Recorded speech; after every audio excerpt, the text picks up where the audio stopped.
¿Yo? Sí. No, porque no me dijo que no veía que estaba aquí. Yo me preocupé porque teniendo amigas con ella. No sé, mi querida, yo me preocupo por la silla ocupada, no por las vacías. Ya, ok.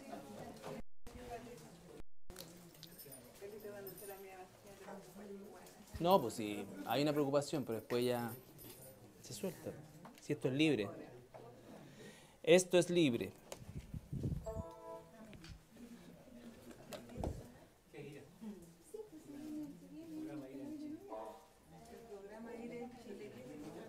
Enfermedad respiratoria aguda.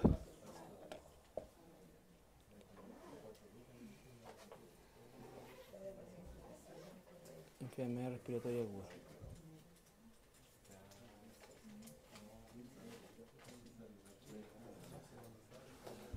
Ya.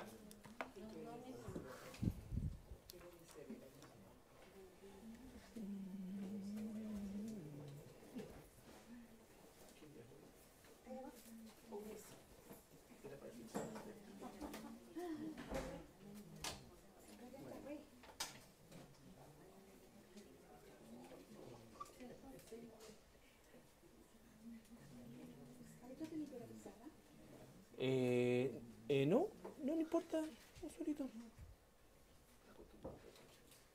Sí, es que después me olvido lo que escribí. No, si lo ven.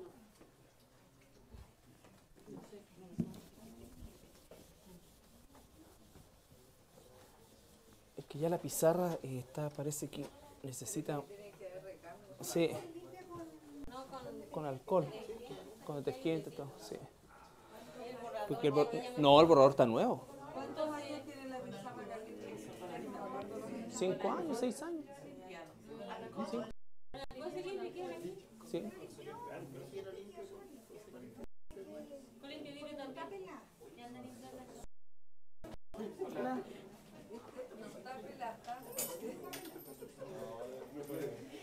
Ya.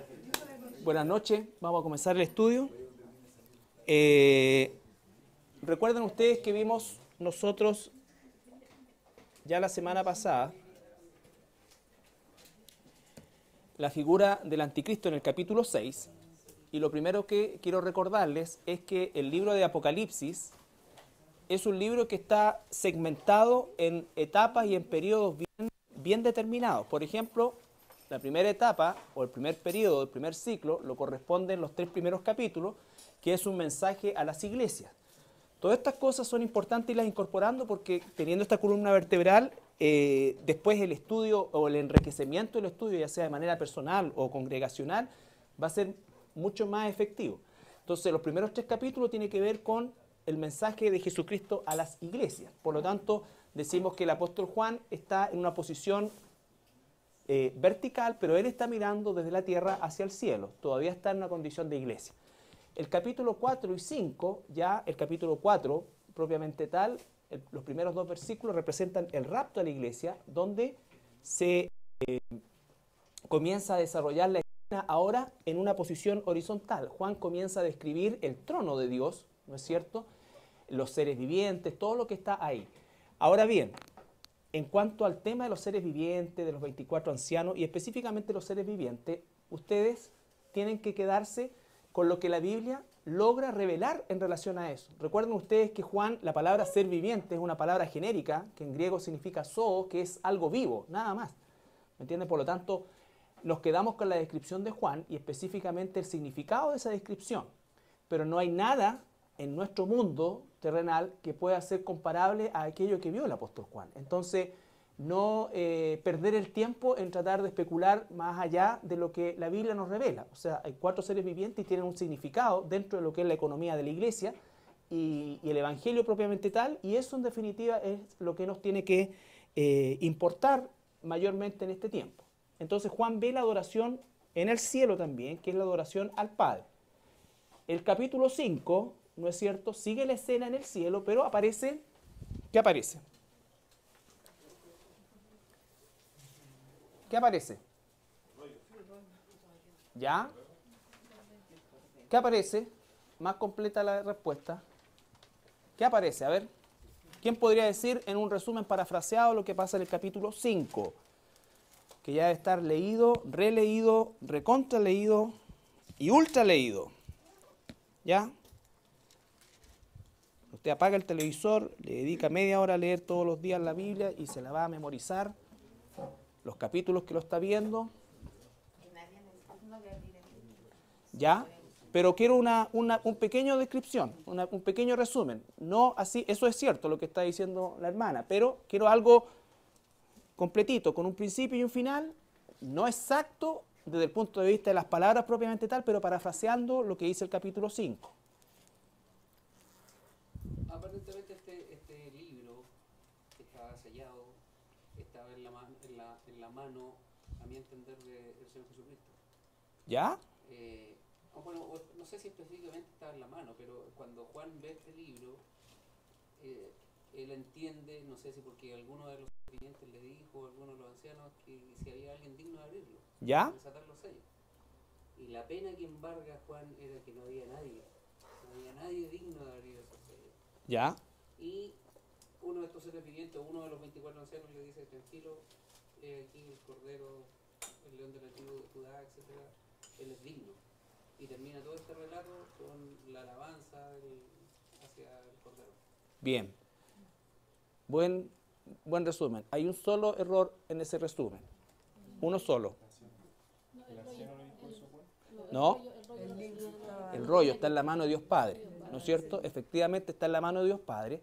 La escena es, ¿no es cierto?, aparece, seguimos en el trono, ve Juan ahora de todo lo que describió, ¿no es cierto?, el arcoíris, los ancianos, todos los seres vivientes, se centraliza ahora o se focaliza en el que está sentado en el trono y ve que en la mano derecha tiene un rollo con 7 sellos, ¿no es cierto? Y sale un ángel, pregunta: ¿quién es digno? Y aquí viene lo importante, ¿no es cierto?, que no se encontró a nadie digno. Eso echa por tierra cualquier personaje, cualquier cosa que las religiones quieran darle algún grado de dignidad respecto a Dios. No hay nadie digno. Juan miró para atrás, decíamos, ¿no es cierto?, y a lo mejor él dijo, bueno, Daniel, David, qué sé yo, personas que se le vinieron a la mente a él para los patriarcas, pero no había nadie digno. Eso es fundamental, porque esto se traslada a la escena del Getsemaní, cuando Jesús le está sudando gotas de sangre, ¿no es cierto? Dice el Padre: si hay otra forma, pero no se haga mi voluntad sino la tuya. Y la respuesta es: no hay otra forma. Entonces todo esto se confirma justamente y lo vamos concatenando con los eventos de los evangelios. Y después que hace la pregunta el ángel, ¿no es cierto?, hay silencio, nadie responde, nadie es digno, y ahí justamente, como dice Cristian,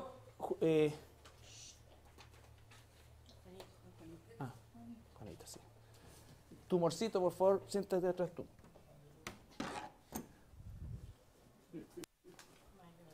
Entonces, claro, ustedes le voy a decir porque yo tengo 7 días a la semana, 16 horas. Te retiene así la pasadita.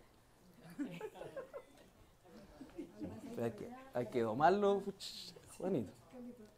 Entonces, ve que existe esta adoración celestial, ¿no es cierto? Pero aparece la figura del Cordero. Dice: vi como un cordero inmolado, ¿no es cierto? Inmolado. Y se recuerdan ahí palabras clave: cordero e inmolado. Son cosas que las hemos estado aprendiendo. La palabra cordero, habían 3 palabras para cordero, ¿no es cierto? Y la que usa ahí es la palabra arnión, que significa cordero para el sacrificio. Es decir, Jesús nació para ser sacrificado. Él es el Cordero de Dios que quita el pecado del mundo, tal como Juan, ¿no es cierto?, lo ve en el Evangelio de Juan. Juan el Bautista lo ve en el Evangelio de Juan, ¿no es cierto? Dice: he ahí el Cordero de Dios que quita el pecado del mundo. Y la palabra inmolado, que es la palabra en griego. Claro, pero ¿cuál es la palabra? Espato, ¿no es cierto? Que significa una muerte violenta, pero con ensañamiento. A diferencia de los corderos sacrificiales, que eran los corderitos, ¿no es cierto?, que se criaban específicamente para el sacrificio, ¿ya? Los corderitos no los llevaban a chuleta al propiciatorio, ¿no es cierto? En cambio, en el caso de Jesús, lo molieron antes, ¿no es cierto?, lo golpearon, lo escupieron, lo humillaron, todo eso hace la diferencia, y por eso que se usa esta palabra espato, que en definitiva es justamente una muerte violenta, pero con ensañamiento. ¿Ya? Con ensañamiento. Y ese cordero es de tomar el rollo y de comenzar a abrir los sellos, ¿no es cierto? Ahora, recuerden ustedes que Juan tiene aproximadamente 90 años, ¿no es cierto? Él, cuando ve la escena del cordero inmolado, está viendo una escena en retrospectiva, algo que él vivió, porque Juan estuvo a los pies de la cruz, él vio a Jesús, ¿no es cierto?, cuando estuvo crucificado. Se calcula que Juan tendría unos 25 años, por lo tanto estamos hablando prácticamente casi 40 años para atrás, eso había sucedido. Y recuerden que esto ocurrió, ¿no es cierto?, cuando Jesús muere, resucita, se aparece a María Magdalena, y María Magdalena lo va a abrazar, y él le dice, no, todavía no lo hagas porque no he subido al Padre. Es ahí cuando se presenta como cordero inmolado, ¿no es cierto? Porque cuando después lo vemos en Mateo 28, él dice, ahora toda potestad me es dada en el cielo y en la tierra. Él subió como cordero, se ofreció, subió, entregó el sacrificio, tomó ese rollo en ese momento, pero no lo empieza a desatar sino hasta 2000 años después, y de hecho todavía no lo rompe. ¿Estamos? Ya. Entonces, capítulo 1, 2 y 3, Iglesia, capítulo 4 y 5, perdón. Ah, ¿pasa ahí o no? Sí, porque para atrás. Ya. Venga. Ya. Ahí hay una sillita, ¿no?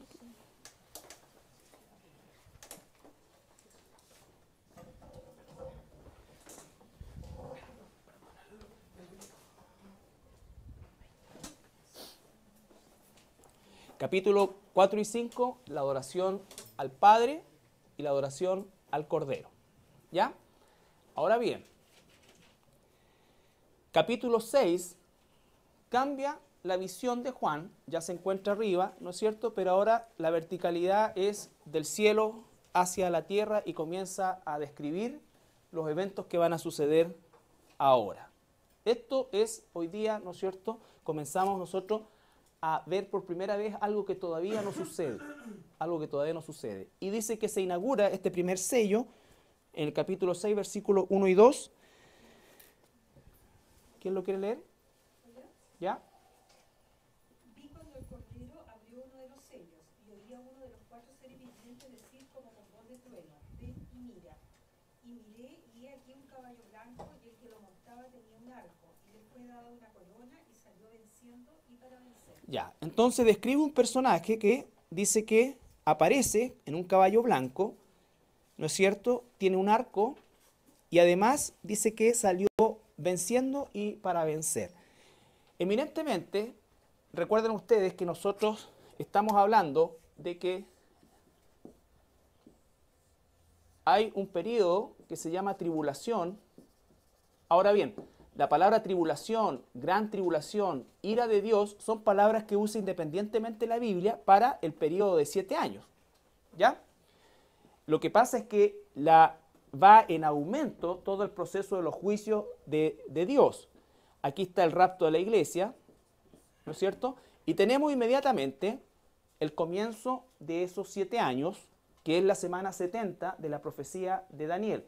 70 semanas están determinadas sobre tu pueblo y sobre tu santa ciudad. Se han cumplido 69. La semana 70 es la otra semana, ¿no es cierto?, que todavía no se cumple, pero no se podía cumplir hasta que Israel volviese a ser una nación, porque obviamente hay un pacto de por medio. Cuando Israel no era nación no podía firmar ningún pacto porque no era nación. ¿Ya? Entonces, aquí está el rapto de la iglesia y emerge la figura política, ¿no es cierto?, de un personaje que la Biblia llama el anticristo y que dice también que es llamada ¿cómo? ¿Cómo también es llamada? ¿Ah? La bestia, correcto, la bestia. Exacto. Entonces, Dijimos que anticristo es todo lo que se opone a Cristo y que ha sido también un espíritu que ha estado presente desde siempre y que se hizo manifiesto cuando Jesús aparece en la escena del mundo. ¿Por qué? Porque todos los personajes que han tratado de matar a Jesús o han tratado de cegar el cristianismo o al pueblo judío, de alguna manera se constituyen en anticristo. Pero cuando estamos hablando del anticristo como personaje, ya estamos hablando de un personaje, de un hombre, de un ser humano, ¿no es cierto?, que va a encarnar justamente este espíritu y que en definitiva va a ser quien lleve adelante el gobierno durante esta última semana o durante estos últimos 7 años de la historia humana, antes de que termine el ciclo y comience después el milenio. Dijimos que las características del anticristo en términos generales era blasfemo, malvado, homosexual, experto en ocultismo, y todo esto lo encontramos nosotros en el libro de Daniel, principalmente, ¿no es cierto? Daniel y Ezequiel. También el Nuevo Testamento lo profetiza, según de Tesalonicenses, dice que no se va a manifestar el inicuo, porque hay al momento quien lo detiene. Quien lo detiene es la iglesia o el cuerpo de Cristo. El Espíritu Santo no se va cuando la iglesia sale, el Espíritu Santo queda, porque el Espíritu Santo va a operar en los 2 testigos, los 144.000, y en los miles y en los millones de personas que se van a convertir al Evangelio en aquel entonces. Pero sí sale en la forma de la iglesia. La iglesia sale. En la iglesia muere el Espíritu Santo, por supuesto. Pero el Espíritu Santo no se va. ¿Ya? El Espíritu Santo no se va. Por eso dice que lo que lo detiene es el cuerpo de Cristo. Él es la cabeza, la iglesia es su cuerpo. Y hablamos del sueño de Daniel, de la bestia, ¿recuerdan? Una que parecía, vamos a ver aquí mejor.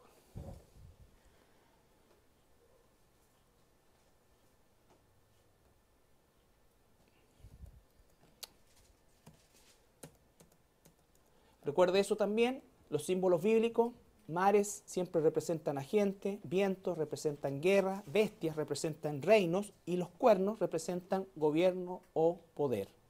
¿Ya? Dijimos que el reino de Babilonia era el león alado, ¿no es cierto? El oso persa, medo-persa, el oso cojito. La cintura del imperio griego.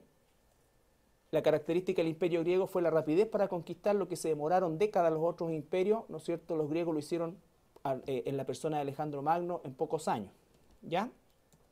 Y lo que llama la atención finalmente de Daniel es la cuarta bestia, que es distinta a las demás, ¿se recuerdan? Y que esa cuarta bestia, ¿no es cierto?, tiene características destructivas completamente distintas y representa al imperio romano histórico y posteriormente al imperio romano resucitado, por así decirlo, que son los 10 cuernos que aparecen sobre la cabeza de esta bestia. Los 10 cuernos que van a aparecer sobre la cabeza de esta cuarta bestia que representa un reino. Y dice que de esos 10 cuernos también emerge un cuerno pequeño, ¿no es cierto? Pero las características de ese cuerno pequeño, a diferencia de los otros, tiene ojos y boca. Entonces, en definitiva, el que va a llevar el liderazgo de esos 10 reinos. Estos 10 reinos van a surgir del Imperio Romano geográficamente antiguo, geográficamente. Hoy día eso corresponde casi exactamente a lo que es la Unión Europea desde el punto de vista geográfico, ¿ya? Pero de esa Unión Europea, ¿no es cierto?, hoy día son 27 países miembros de la Unión Europea.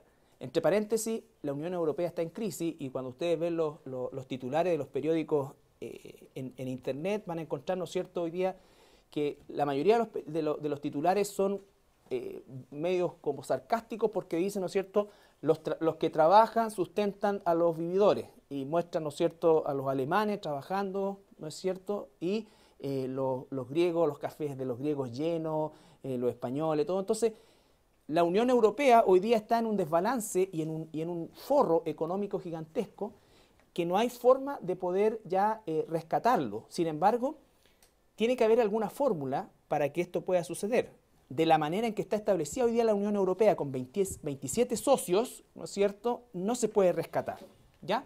Y lo que la primera ministra o la canciller alemana, que se llama Angela Merkel, usted tiene que aprenderse los nombres de los líderes de Europa y del Medio Oriente. Si no se sabe el nombre del alcalde acá, da lo mismo. Aquí nosotros no tenemos ninguna participación, ni alcalde de Santiago, nada, eso, nada. Pero sí, sépase bien los del Medio Oriente y los alemanes y los ingleses, porque es ahí donde está palpitando la profecía bíblica, ¿no es cierto?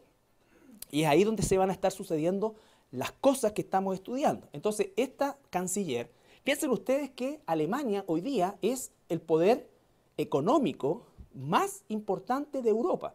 Y Alemania, hace no más de 70 años, quedó completamente en la ruina. Completamente en la ruina, devastado después de la Segunda Guerra Mundial. 2 guerras, primera y segunda.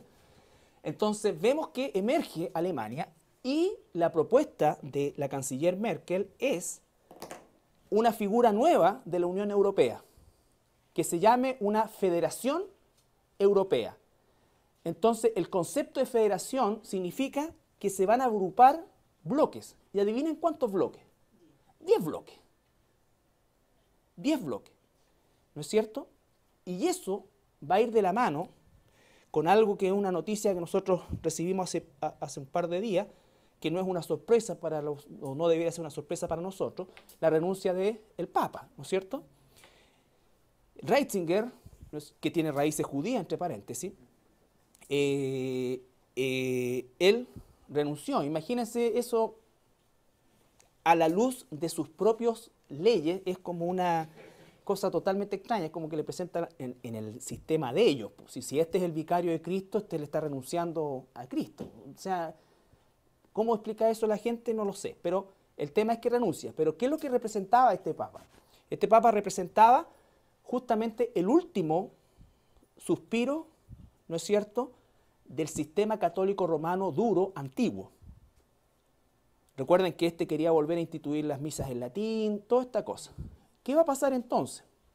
Va a venir con toda certeza un Papa de características liberales y van a seguramente a llegar a un tercer concilio vaticano. Han habido 2. El concilio Vaticano II, que fue el año 65, que empezó Juan XXIII y terminó Pablo VI. Ese concilio vaticano provocó un tremendo cambio en la visión romana de lo que es el mundo en general. Aparece el sistema del ecumenismo, aparece todas estas cosas así, que es en definitiva lo que se ha ido desarrollando hasta ahora. Todo eso es satánico, por supuesto, pero estamos contando cómo es la historia. ¿Qué es lo que tiene que suceder ahora para que emerja la figura del falso profeta?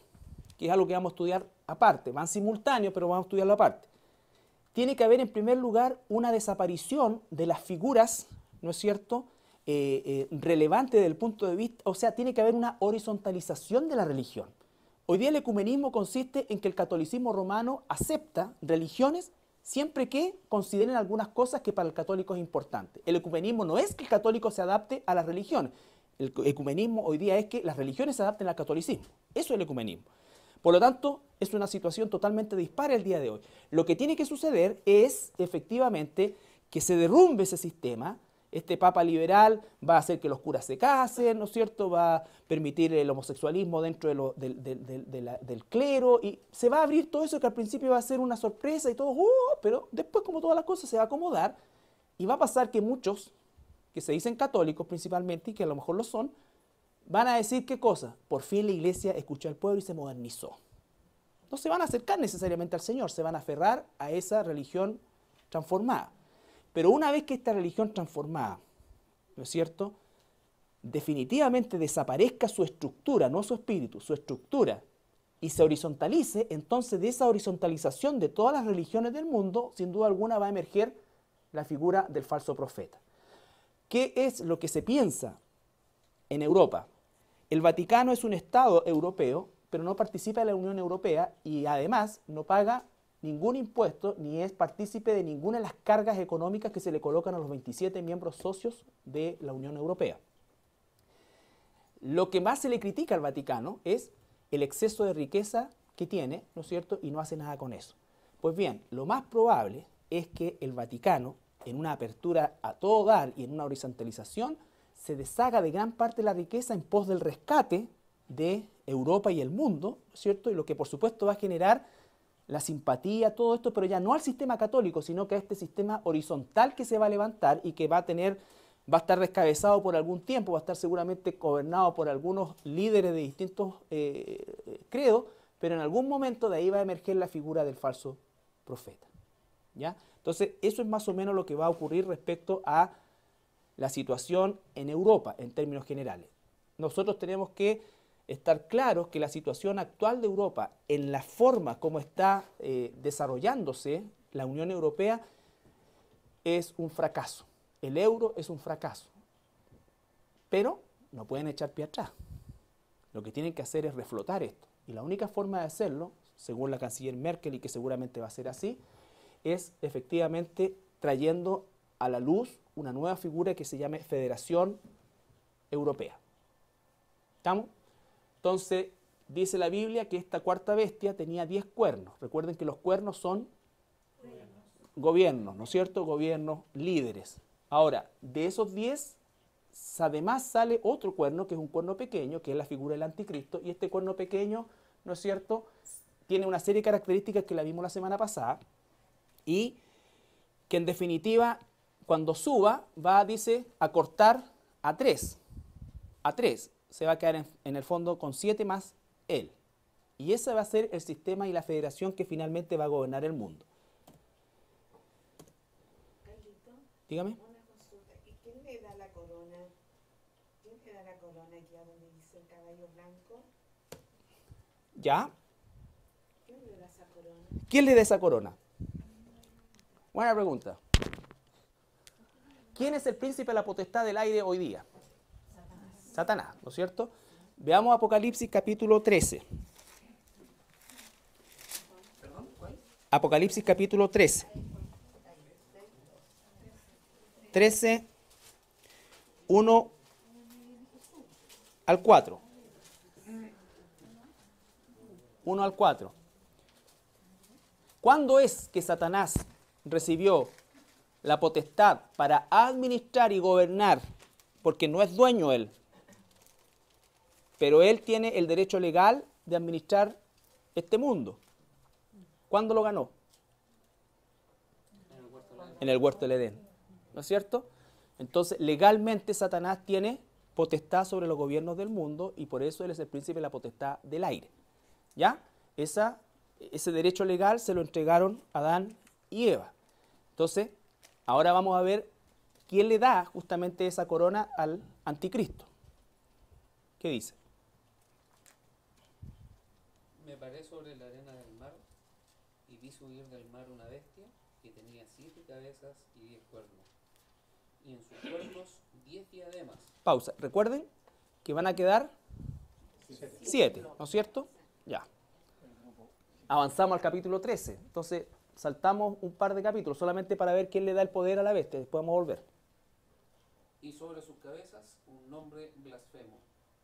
Y la bestia que vi era semejante a un leopardo, y sus pies como de oso, y su boca como boca de león. Ahí entonces está agrupando todos los imperios anteriores. Y el dragón le dio su poder y su trono y grande autoridad. Ahí está. ¿Quién es el dragón? Satanás. Satanás, la serpiente antigua. Obviamente, no va a haber un dragón que le va a pasar la corona. El dragón va a usar, como cuando nosotros decimos, por ejemplo, ¿quién crucificó a Jesús?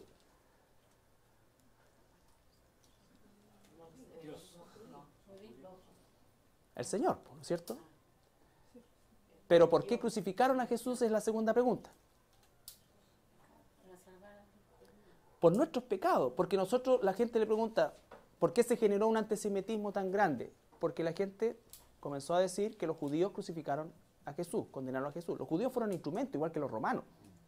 Igual que el rey de Babilonia. Todos los cautiverios son instrumentos, tanto que ha usado Dios como ha usado Satanás. Satanás, ¿qué instrumento va a usar acá? La Unión Europea, ¿no es cierto? Y la nación de Israel engañada. ¿Por qué? Porque el anticristo, recuerden ustedes, que va a ser recibido como Mesías de Israel. Mesías de Israel.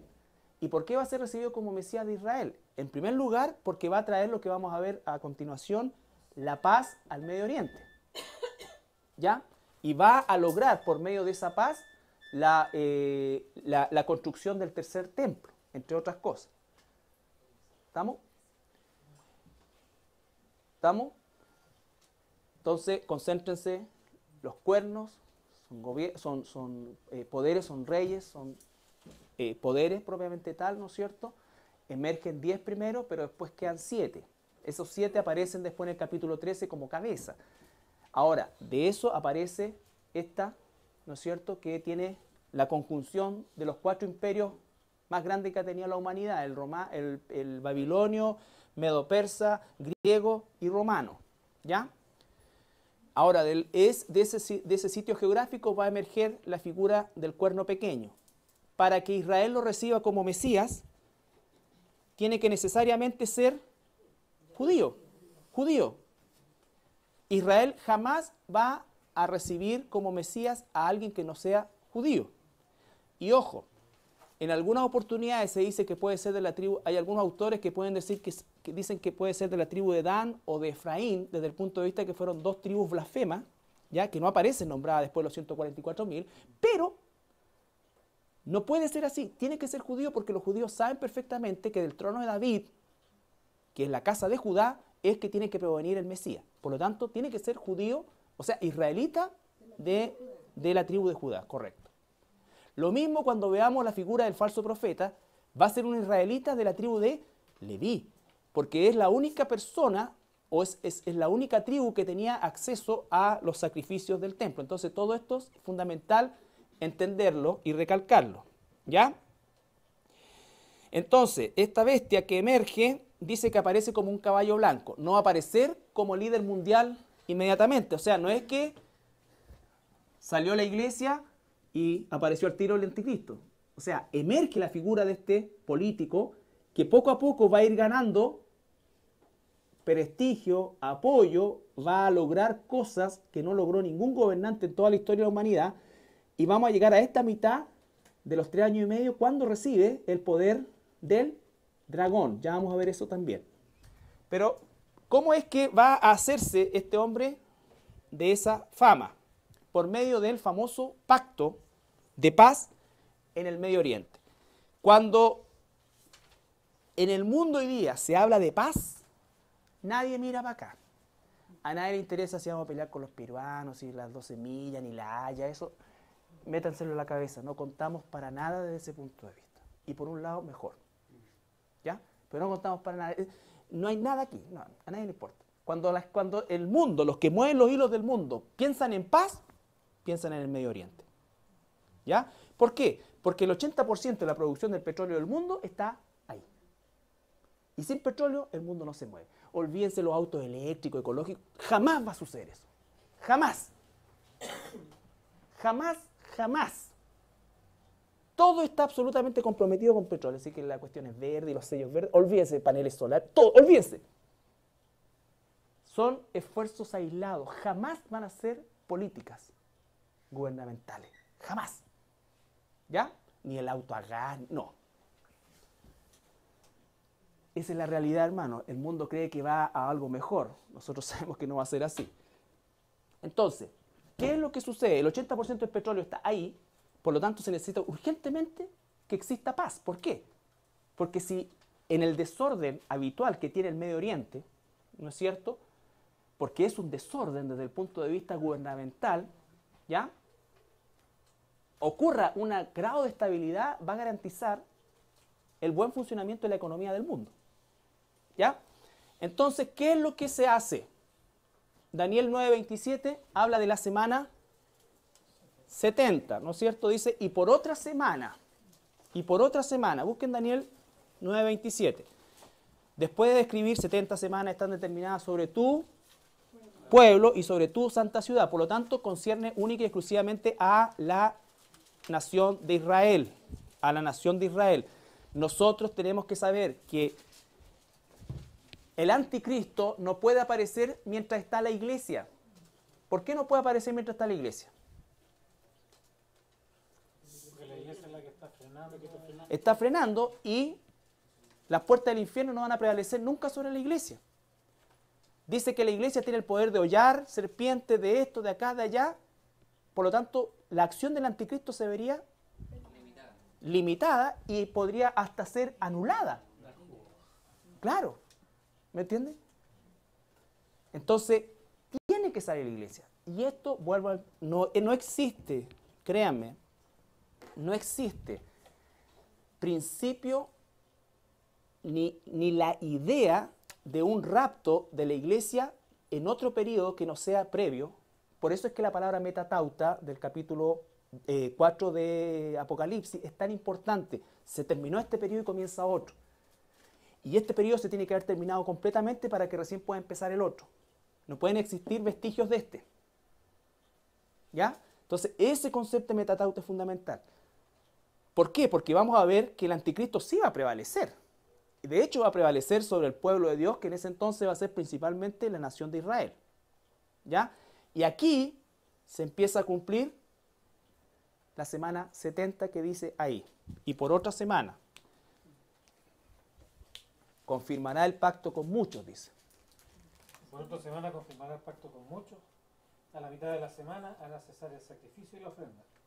Después, con la muchedumbre de las abominaciones, vendrá el desolador, hasta que venga la consumación y lo que está determinado se derrame sobre el desolador. Eso, ¿no es cierto?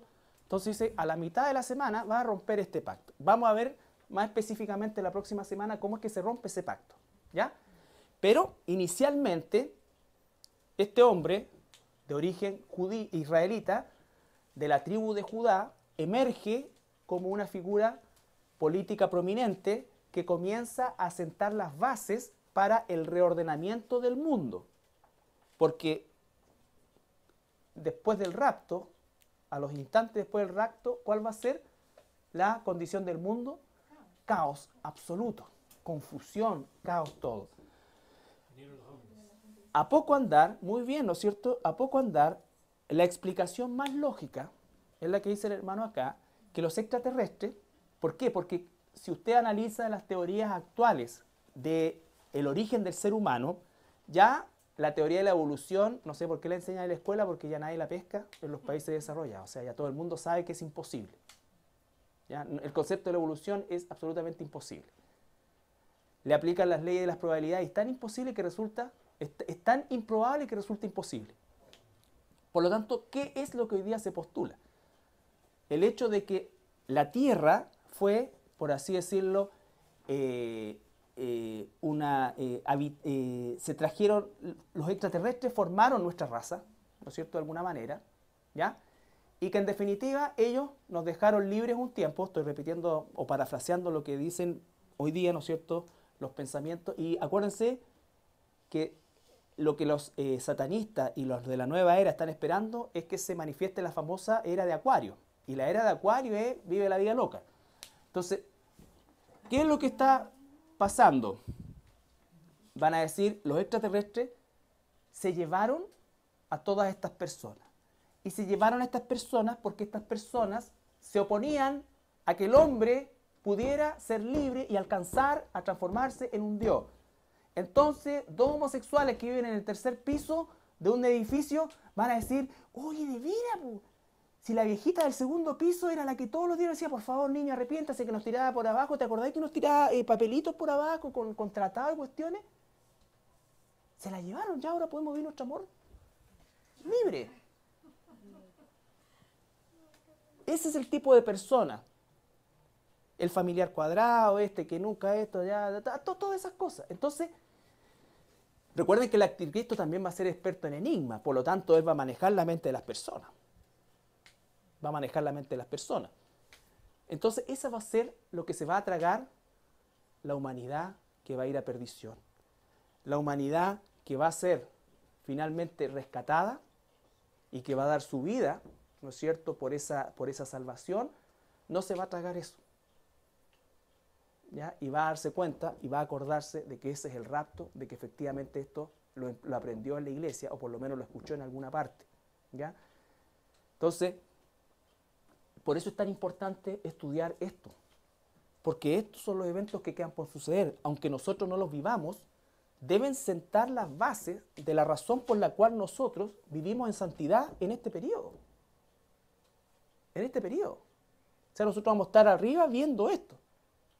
Ven y mira, le dice el ángel a Juan, el ser viviente, perdón. Y comienzan a suceder estas cosas. Entonces, dice que se firma un tratado. ese tratado, ¿no es cierto?, ya existe. Se le han hecho modificaciones, se le han agregado cosas, se le han quitado cosas, pero ya existe. Y es lo que se llama la famosa hoja de ruta, que el año 1993 salió a la luz, ¿no es cierto?, en la conferencia que tuvieron Isaac Rabin y Yasser Arafat, Rabin por parte de Israel, Arafat por parte de la OLP, hoy día no existe ninguno de los dos, ¿no es cierto?, y con Bill Clinton, ¿no es cierto?, quienes dieron comienzo a esta famosa hoja de ruta y el proceso de paz. Han pasado más de 20 años desde ese, o casi 20 años desde esa reunión, y han habido prominentes líderes mundiales, ¿no es cierto?, y bloques que han tratado de hacer que se firme ese tratado de paz. ¿Ya? Obviamente eso no se ha logrado, y no se va a lograr porque el que lo va a lograr es la figura del anticristo.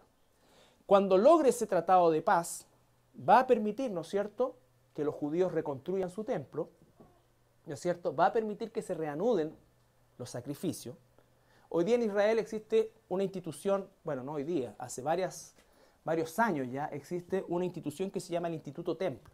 Y el Instituto Templo ha sido el encargado a lo largo de todos estos años de recopilar toda la información exacta, ¿no es cierto?, no solamente del Antiguo Testamento, sino que del Talmud judío, ¿ya?, toda la infraestructura del templo, todos los utensilios, las ropas, todo, y ellos están listos, ¿no es cierto?, para implementar el templo.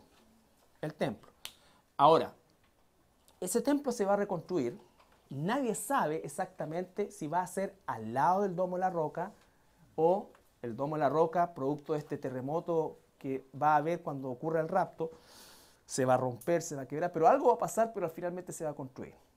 Y esa es la gracia del anticristo, que va a dejarlos en paz a judíos y a musulmanes, ¿no es cierto?, en la reconstrucción del templo. Entonces, ¿cómo es que lo ve el Señor este pacto?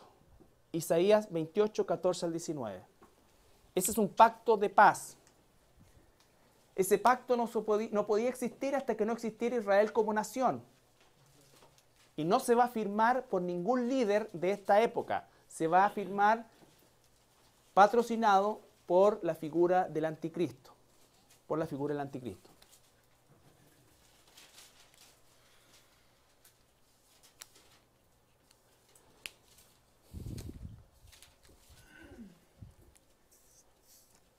Isaías 28, 14 al 19. Por tanto, varones burladores que gobernáis a este pueblo que está en Jerusalén, oíd la palabra de Jehová. Pausa.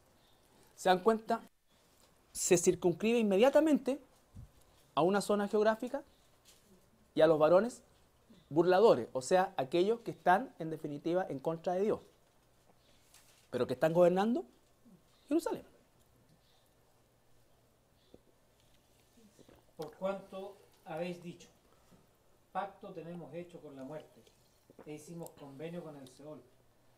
Cuando pase el turbión del azote, no llegará a nosotros, porque hemos puesto nuestro refugio en la mentira, y en la falsedad nos esconderemos. Por tanto, Jehová el Señor dice así: He aquí que yo he puesto en Sion por fundamento una piedra aprobada, angular, preciosa, de cimiento estable. El que creyere no se apresure, y ajustaré el juicio a cordel y a nivel la justicia, y granizo barrerá el refugio de la mentira, y aguas arrollarán el escondrijo. Y será anulado vuestro pacto con la muerte, y vuestro convenio con el Seol no será firme. Cuando pase el turbión del azote, seréis de él pisoteados. Luego que comience a pasar, él os arrebatará, porque de mañana en mañana pasará, de día y de noche, y será ciertamente espanto el entender lo oído. ¿Ya? Entonces dice que ese pacto para Dios es el pacto con la muerte. Israel cree que hace un pacto de paz, pero a los ojos de Dios es un pacto con la muerte, un pacto con el infierno. ¿Ya? Y ese pacto no va a ser fuerte, va a ser débil, se va a quebrantar. ¿Ya? Los burladores, los que se burlan de Dios, ¿no es cierto? Burlarse de Dios no es burlarse de Dios es no hacer caso a Dios, es tratar de pasar por encima de lo que Él dice, de su palabra. Entonces la nación de Israel ha pasado por encima durante 2000 años de la figura mesiánica de Jesús. Por eso es que dice que puso en Jerusalén la piedra angular, que es Jesucristo, ¿no es cierto? Pero está rechazada y ellos prefieren hacer ¿qué cosa? Un pacto con los palestinos, y ese se llama el pacto de la muerte. ¿Ya? No va a prevalecer. Primera Tesalonicenses 5, 1 al 3.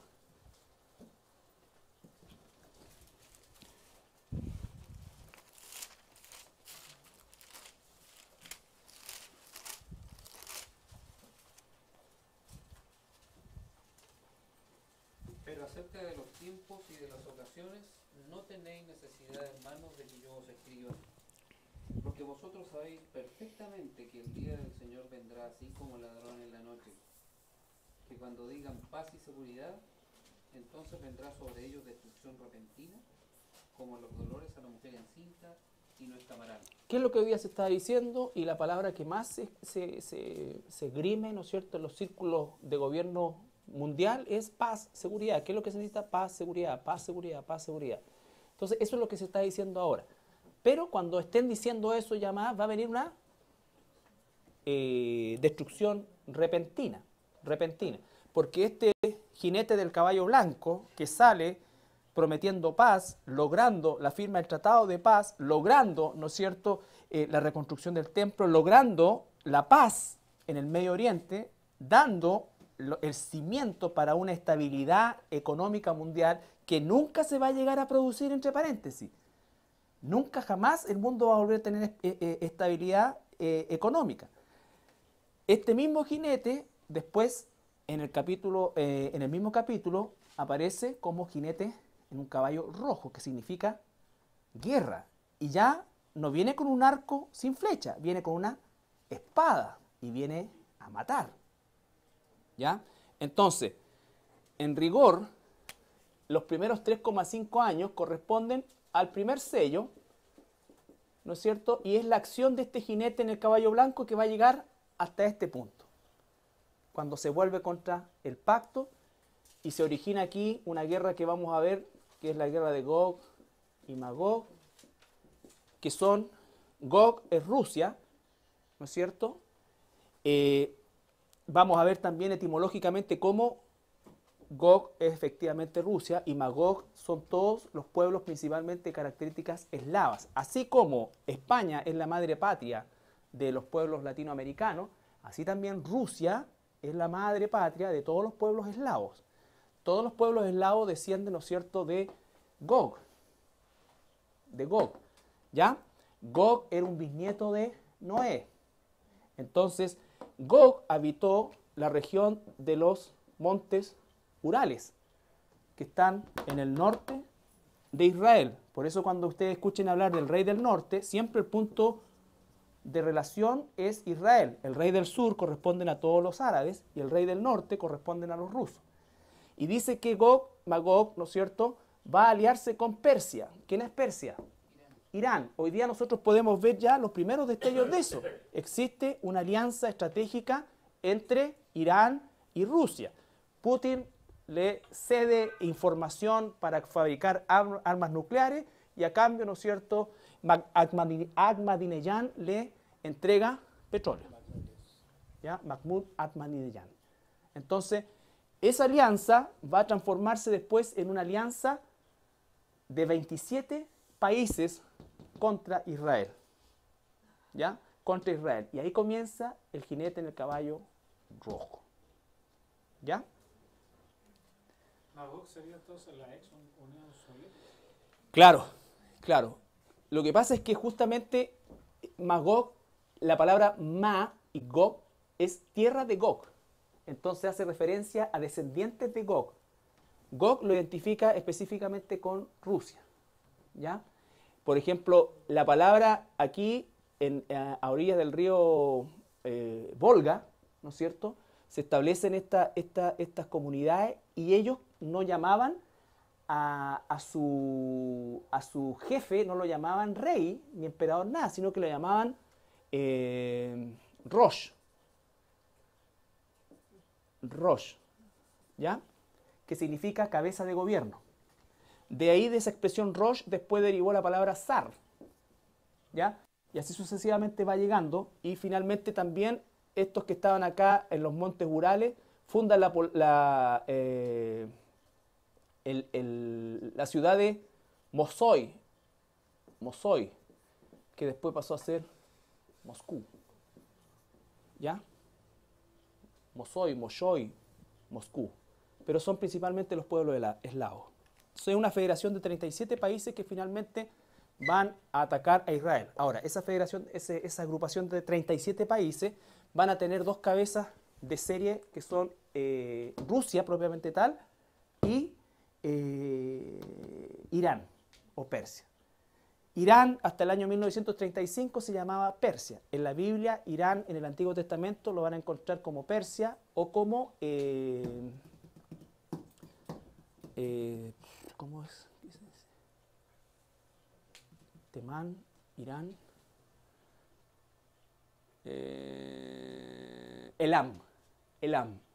Cuando la Biblia dice, ¿no es cierto?, que se quebrará el arco de Elam, ¿no es cierto?, está hablando de que efectivamente esa bomba nuclear que están fabricando, dice la Biblia, que va a explotar en su propio territorio. Bueno, pero eso lo vamos a ver en el jinete del caballo rojo. ¿Qué es lo importante? Jinete del caballo blanco, un judío, un israelita de tribu judía, que va a traer paz o que va a lograr que se firme ese tratado de paz. Por eso dice Daniel 9:27 que confirmará el pacto. Él no creará un pacto, él va a confirmar lo que ya existe.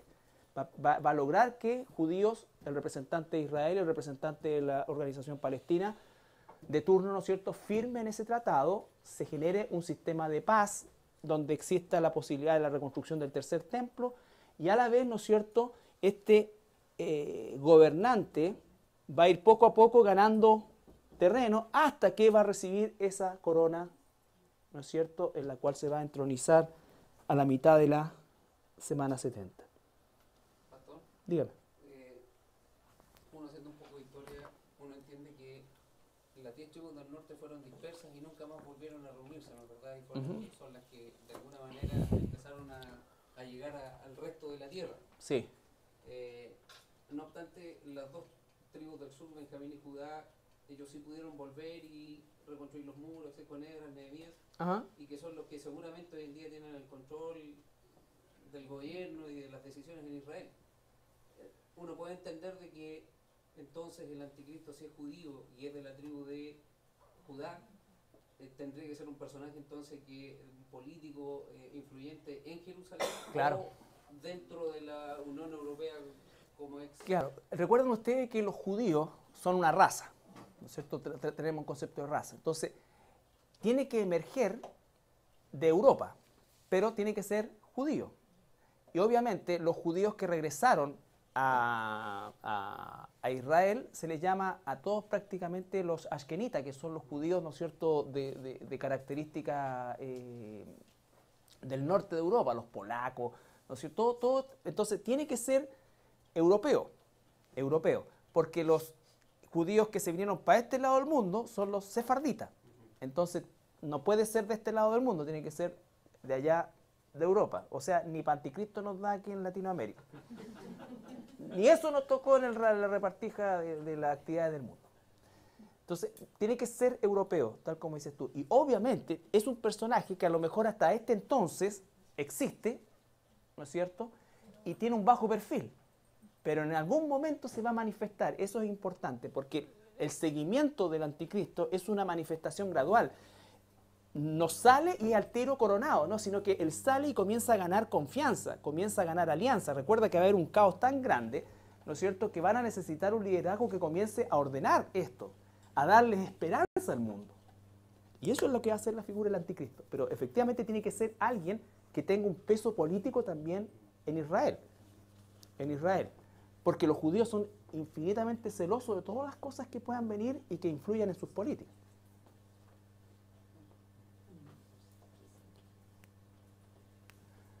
Ya.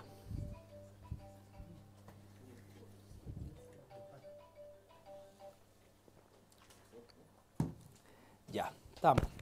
Vuelvan a leer Daniel, vuelvan a leer los capítulos de Apocalipsis, agreguen Ezequiel desde el capítulo 36 al capítulo 40.